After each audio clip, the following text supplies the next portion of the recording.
مالك يوم الدين إياك نعبد وإياك نستعين اهدنا الصراط المستقيم صراط الذين أنعمت عليهم غير المغضوب عليهم ولا الضالين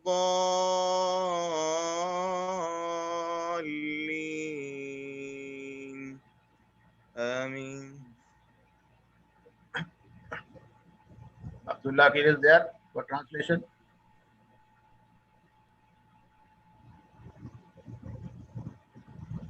Or Ubaidur Rahman will do the translation. I think Abdullah Akil is not there. Translation. In the name of Allah, the most gracious, the most merciful. Praise be to Allah, the Lord of the worlds, the most gracious, the most merciful, the owner of the day of judgment. The alone we worship, the alone we ask for help. O Allah, guide us on the straight path, the path of those whom Thou hast favor, not the path of those whom earn Thy anger, and nor of those whom go astray. Ameen. Thank you, Ubaid and Mustafa. Now I am starting the program with a speech by Mr. Ayush Singh, who will be highlighting something about UN. Ayush. Am I audible, sir? Yeah. Okay. The UN was not created to make a paradise for humans, but rather it was meant to save humanity from hell. Good morning, everybody present here. Myself, Ayush Singh of grade 12th, is going to talk on this very auspicious day, the UN Day. So, for those of you who don't know what UN Day actually is, well, I'm stating the obvious here, but let me just give you a brief introduction about UN. UN is the United Nations.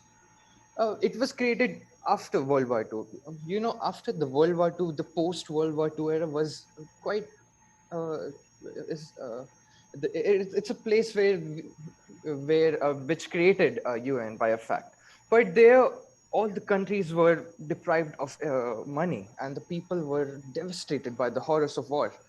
All they wanted was peace. Well, the majority of the people were satisfied that at least the war is over, but scholars they knew that another war was coming. This is just one of many wars to come. So they wanted this to stop this cycle of wars. And that is why the UN was created by the leaders of 51 countries at that time. So the main aim of UN at that day was to prevent a World War III. And it has done so quite well up until now. And as of today, there are 193 countries in the UN. Out of 195, just 2 countries are not there in UN, namely Vatican City and Palestine. Now here comes the big question that what else does UN does? So the UN maintains peace and security of the world. Then there is protecting the human rights, delivering humanitarian aid to other countries that need them, upholding the international laws. And there's so much more to this. It's not just preventing World War III now. It is helping the people of the world. That's what UN is doing right now. For this, UN is divided into 6 bodies, namely General Council, General Assembly, then the Security Council, Economic and Social Council, Trusteeship Council, International Court Council, and there is the Secretariat Council. Now, every year since 1947, on 24th of October, we are celebrating UN Day. The organization in itself is 75 years old as of today, which seeing it from a big historical scale is quite young. UN is quite a young organization now. So it's very obvious that they might have made some mistakes in their past and they are learning from it. What I'm trying to say is that they have a lot of area to grow. So UN is actually, so what should we do in the UN Day? Well, UN is actually a symbol of hope for the people of the world. That's what UN actually is. And they usually host a live program on 24th of October, but this time it will be pre-recorded in the General Hall. And on 26th of October, they will be having a meeting. So that's the plan for that UN has for celebrating UN Day. As an individual, you just have to acknowledge the work that UN does, and you have to just have faith in them a little bit. So in the conclusion, I would just like to wish everybody a happy UN Day. Thank you, Ayush. Now I'd like to invite Saif Sheikh for the small PowerPoint presentation on UN. Saif Sheikh.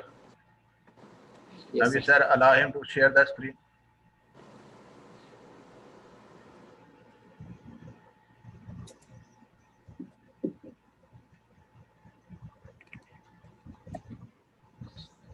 Sir, can you hear me? Yeah.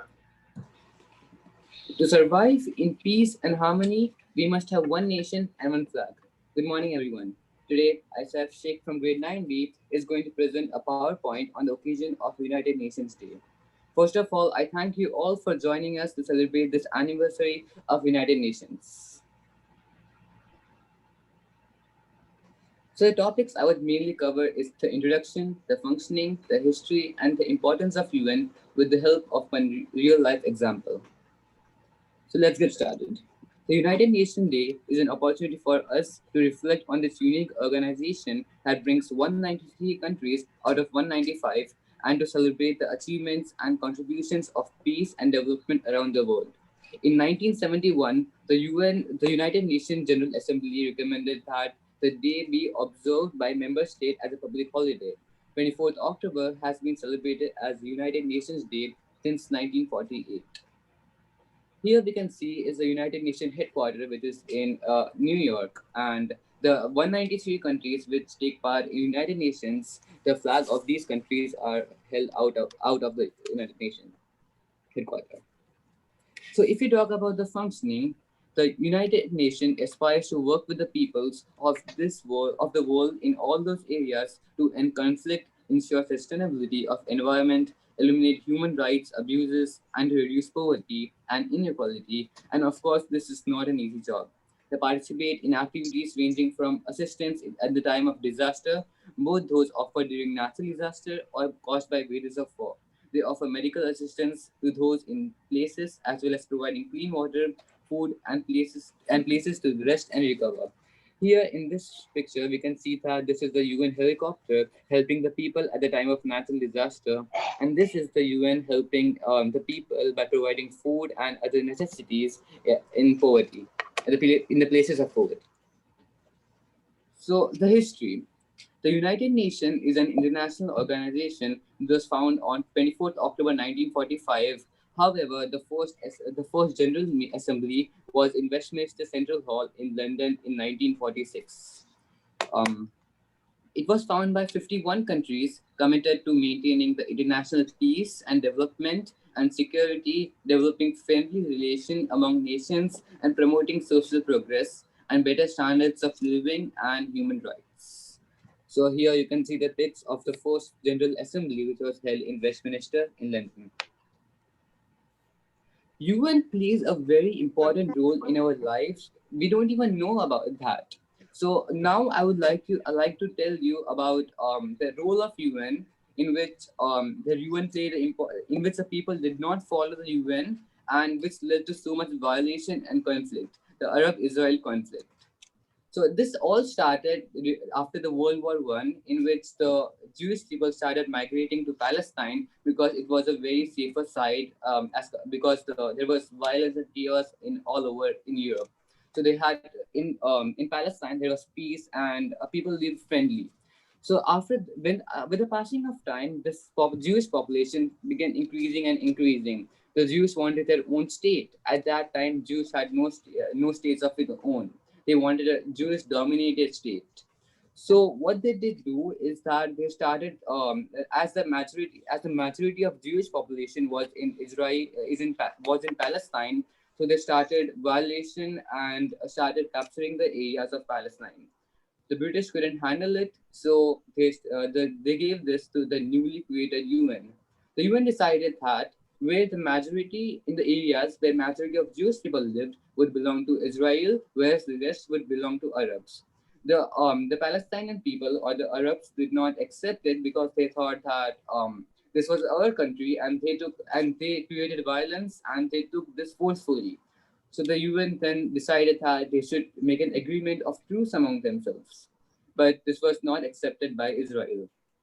So the violation increased and increased and increased, and here you can see that this was when the violation started, and from here to here to here, and this is where it is now. So now, what does this show? I just want you all to just imagine how many people's life would have been taken. Imagine how many people would have been homeless at this time, or imagine how many people were severely injured at this time. This is where UN comes to action in the present life. So this shows the importance of UN for peace and justice. Now here we can see this. This is the logo of UN, which is the map of the world, and with olive branches. The olive represents the peace, whereas the map represents the organization to attain the world peace, which together means that this is an organization for peace and development of the world. And here, this is the interior of the headquarters in which is held in New York, and this is the exterior in which all the 193 countries' flags are kept.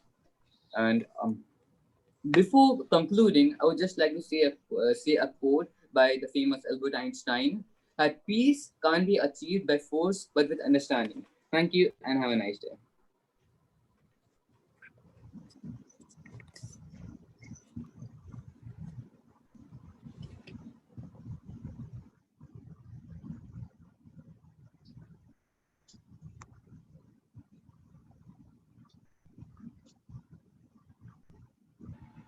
Mr. Ubaidur Rahman, I invite you to speak few words on UN Day.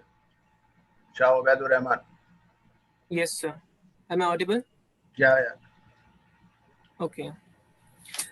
The United Nations is still the best instrument for making the world less fragile. A pleasant morning to one and all. I am Ubaidur Rahman from grade 12. We're all gathered here today to celebrate the 75th anniversary of the global organization which is called as United Nations. Both of my friends have given a detailed explanation about the United Nations, its past, how it was formed, and what its role is. So today I want to cover a different topic on how the United Nations is dealing with this global pandemic while looking at its history and how it works throughout the world. Looking at its history, the United Nations was formed after World War II. There was chaos all around the world, and there were many new countries formed within or after World War II, including India, Pakistan, etc.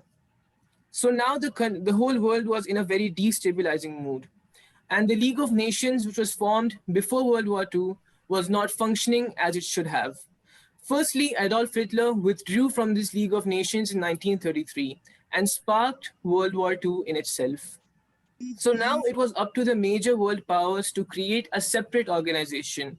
And this organization was called the United Nations. This organization had to be really strong because no country can easily pull out of this United Nations without being condemned by any other countries around it. The main building of the United Nations is present in New York City, but there are other centers present around the world in places such as Nairobi, Vienna, Switzerland, etc. All the organs or all the main institutes of the United Nations are present in New York, except for the International Court of Justice, which is present in Vienna. There are many agencies which work under the United Nations, which include the well-known UNICEF, World Health Organization, UNESCO, etc. So now, coming to my topic, how United Nations is dealing with this coronavirus pandemic. The United Nations has widened its idea for making peace this year. The global pandemic has left everyone in shatters. There are thousands, if not millions of people who are homeless and have lost their loved ones.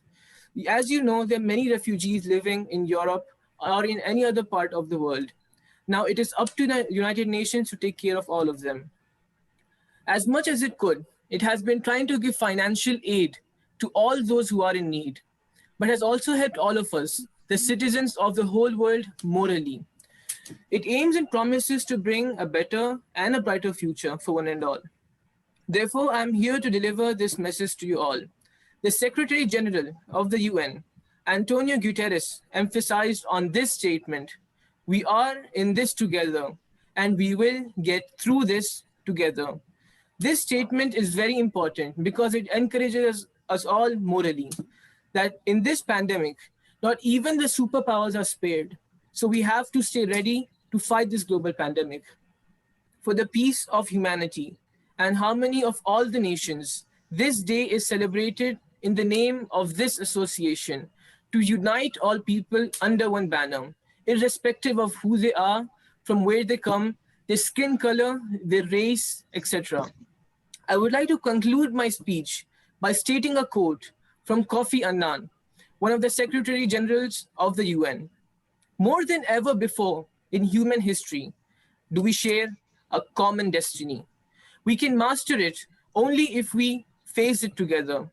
And that, my friends, is why we have the United Nations." Thank you and have a great day ahead. Thank you for your words about UN. Now I'm handing over to Mr. Naveed Shah, the quiz master, for conducting the small quiz on UN. Mr. Naveed, sir.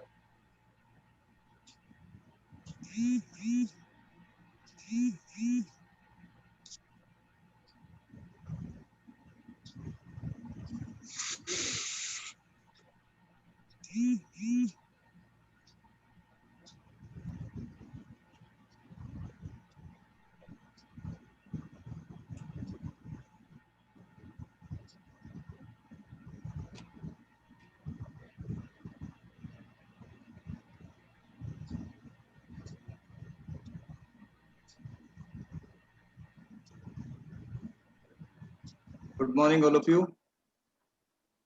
First of all, I would like to welcome you all on this United Nations Organization Day. So I'll be conducting a small quiz. So you can raise your hands, those who want to answer. So the first question is, what is the full form for UNO? Those who want to answer, please raise your hands. Yes, Safshir. United Nations Organization. Very good. Yes, it's a correct answer. The full form for UNO is United Nations Organization.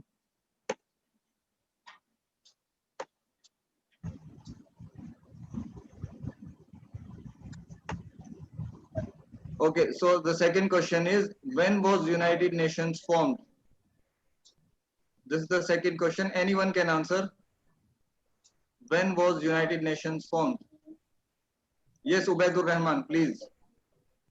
24th October 1945. Yes, it's a correct answer. 24th October 1945.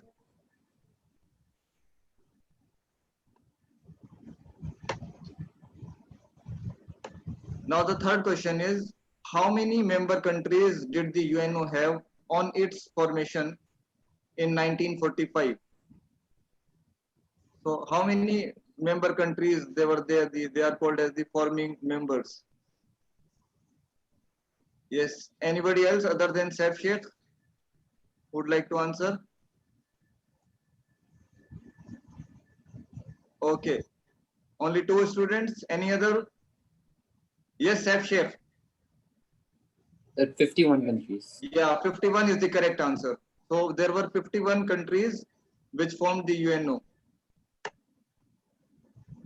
Now the next question is, how many official languages does the United Nations have? So how many languages are used in United Nations? Please raise your hands, those who want to answer. Anyone can answer. Again, Ubaidur Rahman. Any other? Anybody else who would like to answer? How many languages does the United Nations have? Yes, Ubaidur Rahman. 6. Yeah, 6 is the correct answer. So there are 6 languages in the United Nations which are used. So they are Arabic, Chinese, Spanish, French, Russian, and English.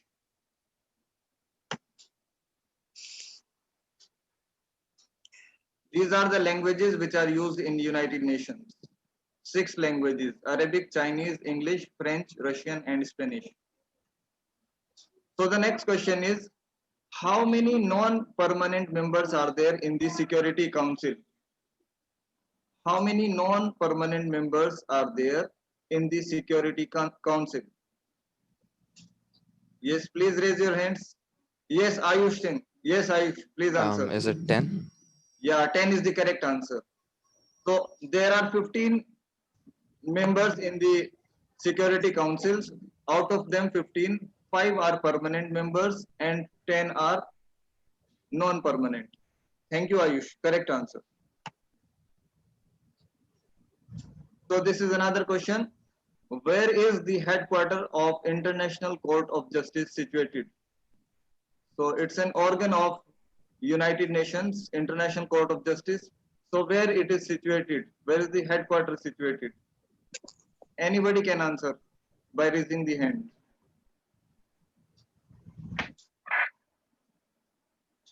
Yes, Sahil Muhammad has raised his hand. Yes, Sahil. South Holland. No, not a correct answer. Anyone? Anybody else? Yes, sir. Yes, Saif Sheikh. New York. No, again, it's not a correct answer, Saif. Anybody else? Yes, sir. Yes, Ubaidur Rahman. Very good. Yes, The Ubaid. Hague in Netherlands. Yes, very good. The correct answer is The Hague in Netherlands. So the headquarters for International Court of Justice is situated in The Hague, Netherlands. Thank you, Ubaid.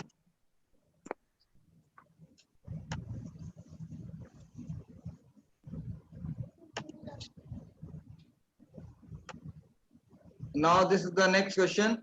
What is the full form for UNESCO? So many times this question has been asked in school assemblies. What is the full form for UNESCO? I want that many students should raise their hands for answering this question. Please raise your hands. Yes, Ubaid has raised his hands. Anybody else? Yes, Omar. Omar, yes, Omar, please. United Nations Educational, Scientific, and Cultural Organization. Yes, Omar, it's a correct answer. So the answer is Thank you. United Nations Educational, Scientific, Cultural Organization. Thank you, Omar. Yes.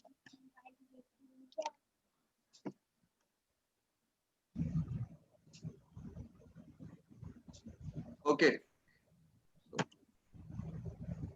Now the last question is, what is the theme for this UNO Day 2020? This is the last question. What is the theme for this UNO Day 2020? So what is the theme on which United Nations is celebrating this day?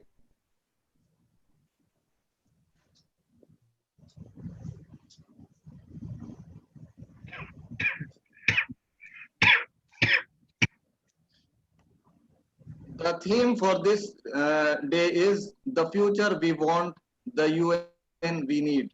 So this is the theme for United Nations Day.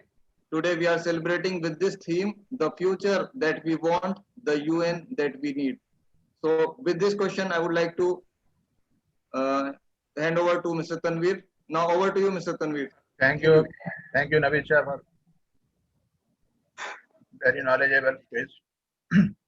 Now there is a special speaker today, H. Shah, who will be in a coming days speaking in a DPS, United Nations Committee. He is a part of that team. He will be speaking on the national education policy because he will be speaking in Lok Sabha. So I want to ask all the teachers, please listen to his speech and tell if any changes are needed or it is okay, you can speak there. So I am asking H. Shah to come and speak about national education policy, which he is going to speak in coming days in a competition. Sir, am I audible? Yeah. Okay. So, warm and pleasant morning to one and all present here. I am Vishesh Visha of grade 9 and I am going to deliver a short speech on new education policy 2020. The most important sector for any country is its educational system. For any country, if the educational system is not proper and robust, then no matter how strong that country is, it will stay backward. Therefore, the Modi government of India has unveiled a new policy on Wednesday, 29 July 2020. For many long years, our education system has stayed very quiet, and there are many things that are now needed to be changed. As the generation is changing, so does the adaptation of the learning system should be changed, and hopefully, this new policy also brings that. The first major change was the conversion of name MHRD, Ministry of Human and Resource Development, to its Education Ministry. Now there might be question that why there is sudden change in education policy. They have made sudden change in education policy because they want that by 2035, 50% of students should complete the higher education. The second reason for sudden change in education policy is rote learning. Everything now is based on ratification. But looking at the global trend now, the students should learn its practical applications. So government of India wants everything to be more practical and less theoretical. So it was first when the education system was not changed. It was like that when child is born, then he jumps into KG and then whole preparatory school. Then he goes to grade first and sequence continues till grade 12. This was whole structured education policy till now. But now, according to the new education policy, the whole schooling system has been divided into four phases: 5 years plus 3 years plus 3 years plus 4 years, also known as 5 plus 3 plus 3 plus 4. So, when a child is born from age of 0 years to 3 years, the parents will be given some guidelines to take care of him or her. When the child is turned to 3, the government has decided to club the preparatory school and the first 2 years of the main school. So, nursery, KG, and prep, and grade first and second. So, this is the first phase in which the 5 years are included. So, in this year, the main focus will be to develop one language of the child. The second phase is of 3 years. The child steps into grade 3 till grade 5. So, in this phase, the student is taught the basics and the fundamental. Like in mathematics, tables can be taught and some basic operations like plus, minus, division, and multiplications are etc. All is taught in this 3 years phase. The next phase is again of 3 years, which includes grade 6, grade 7, and grade 8. Something amazing takes place in this phase.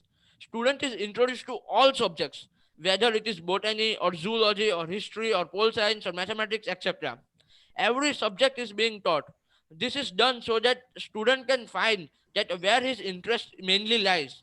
So in this phase, the government wants the child to taste the flavor of every subject so that in upcoming phase he can select where his interest lies. In this phase of grade 6, 7, and 8, the coding has also become mandatory to develop the logic of the child. So efforts are made by the government that in this phase, most of the things are practical and not theoretical.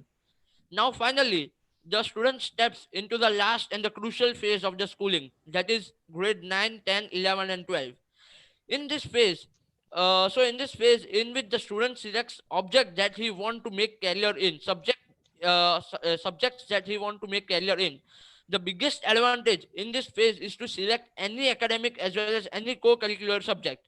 So any child can select botany with accountancy, with dancing, with debating, and with history as a fifth subject. So a student can club a science, commerce, and humanity and make a different structure for himself. And this is now applicable to every student who steps into grade 9. Now, focusing on the higher education, that is, after completing the schooling or after completing the grade 12, the graduation before used to be of 3 years. Now, in the new education policy, the government has decided to increase it till 4 years.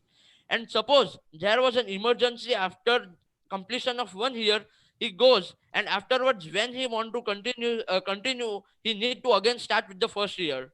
So now government has decided that if there is any emergency or anything with the student, he is given some credit points and certificate.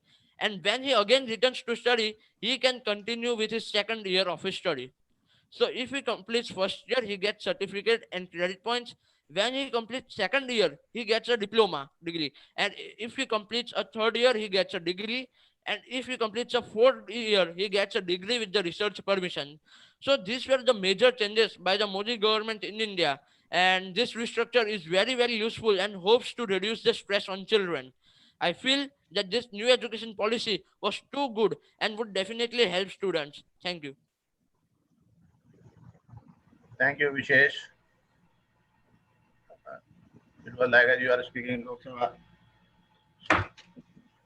So now I would like the Honorable Principal Sir to say a few words of encouragement to these students. Mr. Principal Sir. Assalamu alaikum, honorable teachers, dear students, good morning. So first of all, I would like to congratulate and convey my good wishes on this occasion, that is UNO Day. Today we are celebrating 75th year of UN organization. You know it very well that before World War II, there was another organization known as League of Nations, which came into existence after First World War. After First World War, people realized that there should be some control on these wars. Otherwise, there will be chaos in the world. There will be no peace, no security of life. So this League of Nations was formed, but League of Nations was also not very powerful, could not perform well. So many disturbances were there, fights, wars were going on, which resulted in the form of Second World War. Lot of destruction was there, damage of property, damage of human life. So again, people sat together. They thought, let us think something to bring about something which may be very, very concrete. So 4 nations took initiative: America, Russia, England, Spain. So they had meeting in the White House in America. Only 4 nations were there at that time. Russia was not invited, but they had already collected some views of Russia. So they formulated the basic concept of the UNO in the White House. Then 51 countries came together at that time in 1945, maybe 1944. They came together, 51 countries, and they had meeting and they drafted this UNO constitution. And it was signed by all the 51 countries. After that, there is some control. The purpose was to maintain peace and security. Only for this organization came into existence. But in my view, still UNO is not successful. The way we wanted, the purpose of organizing this, we are not achieving it because wars are going on, there is no peace in the world, no justice is there, right, might is right, it's going on, poor nations are suffering. Even every country has to donate to UNO. Some powerful nations are not donating, nobody can ask them. So many disturbances are there still. So it's the duty of every individual, every citizen of the world to try to make this organization a successful one. So again, we see we are not hopeless. We are quite optimistic about it. inshallah in future there will be some improvement and this organization will work in a better way. So I congratulate all the teachers who took this initiative.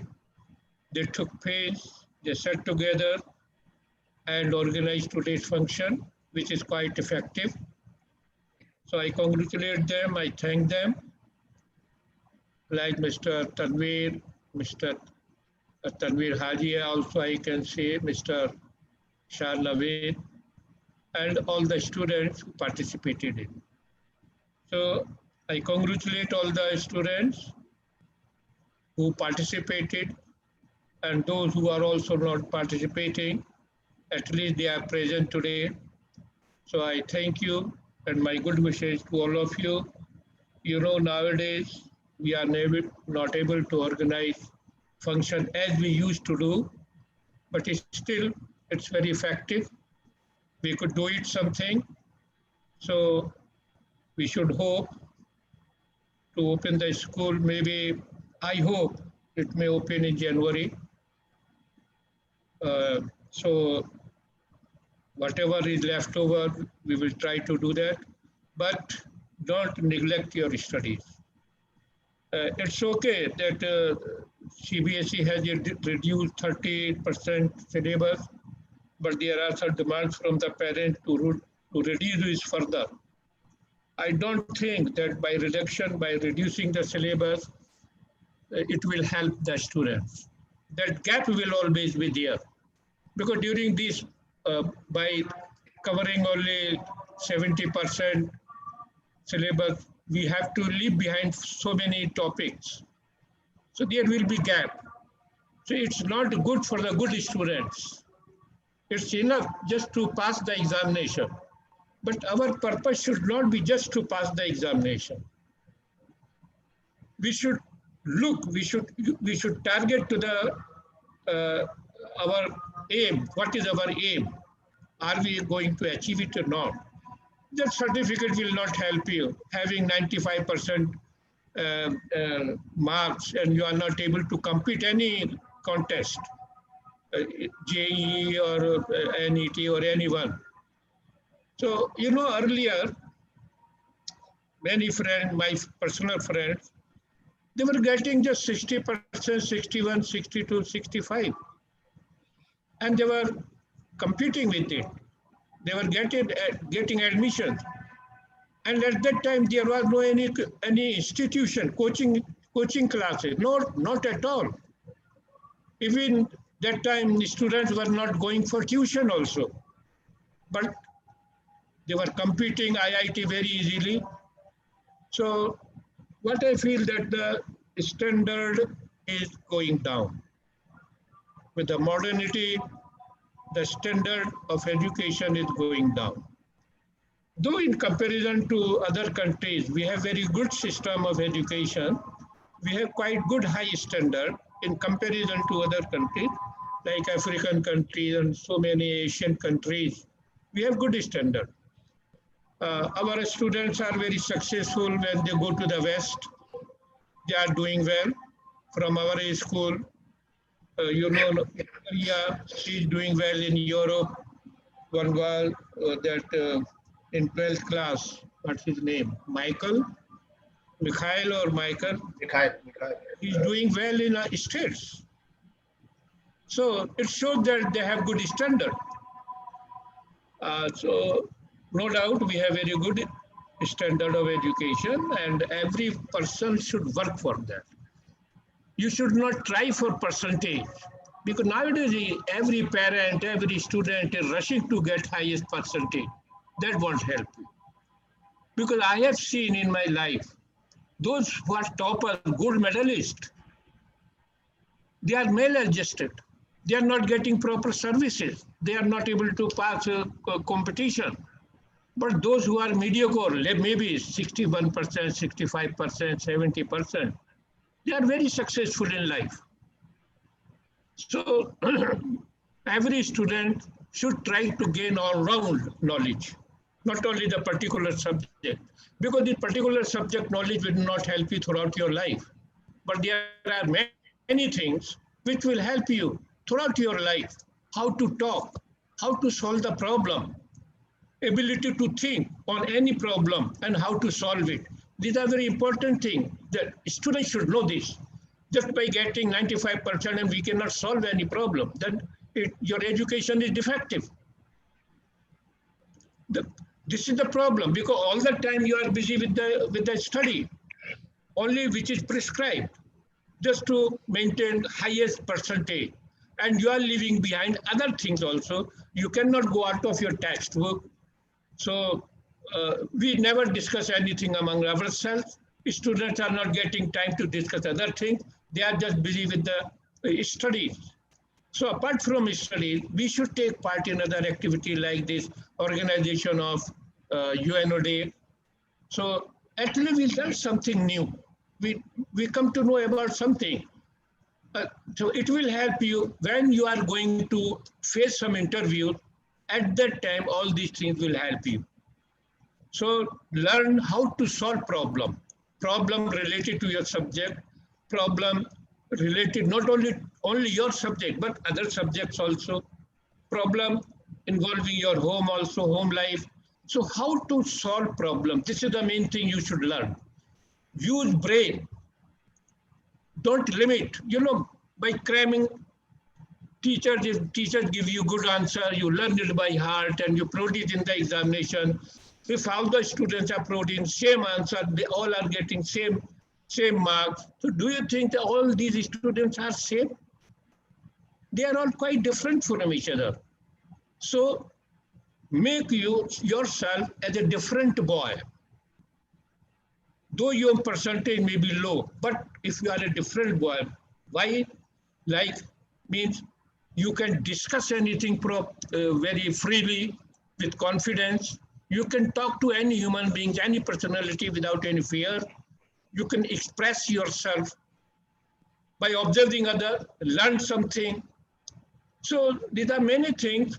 And this is the difference between, our language, our education system and European system.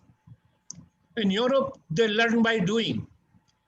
In Europe, a 6th class student knows why he is studying this one and what will be the result and what will be the result, the use of that result in practical life. So this should be the aim. Whatever I am learning now today, what will be its implication in our practical life? If there is no implication, then what the use? That thing may not be interesting. Student may not take interest. Student will take interest only what is related to their personal life. So we are not learning anything about personal life. We are not learning anything about some skills. We just know how to read a book, how to learn an answer, how to write an answer in the examination. Only this we are learning. In fact, we should learn so many skills so that we can adjust ourselves in the life. So we are far away from all these things. So one should be perfect in so many skills. The more skills you know, the more successful you will be. Speaking is a skill. Listening is a skill. So at every step of your life, you will find a skill. Unless and until you are well versed in that skill, you cannot be successful in life. So how to organize a function like this function, today's function, how to organize annual day, how to organize sports day, it requires skills. Every person is doing, every school is organizing a sport day, but there are differences. So learn and utilize them in your practical life. So whatever you learn, always think why I am learning it and how it will be used in my practical life. If you read, if you study with this point of view, you will never forget. Otherwise, by learning hard, you will always forget. After examination, you will forget everything. But whatever we learn by doing, we never forget. Still, we are doing the things which we learned in our childhood, we don't forget. Still we know how to do, but whatever we learned from the books, we forget. So thank you very much for devoting your time here. I'm sure it will be useful for you. So I wish all of you, all the teachers, all the students, and I thank them very much. So go continue and organize such question, be successful. Thank you. Thank you, sir, for your kind words and guidance. I think it will be beneficial for these boys of 9th, 10th, and 12th. And I like to thank Mr. Naveed Shah for his cooperation, as well as Mr. Altaf, who was also busy in hospital, but still he helped a lot in organizing this competition. And these are the 4 boys who spoke today. They will be participating in the DPS 2020 UN General Assembly meeting next month. So I give them the best wishes so they should bring colors to the school and achieve success in that competition. Thank you all teachers who devoted their time, precious time for this function. I thank you all. Now we will be going for the national anthem of Saudi and the national anthem of India. Mr. Saif Sheikh, can you play?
शुभ नामे जागे तब शुभ आशीष मांगे गाहे तब जय गाथा जन गण मंगल दायक जय हे भारत भाग्य विधाता जय हे जय हे जय हे जय जय जय जय हे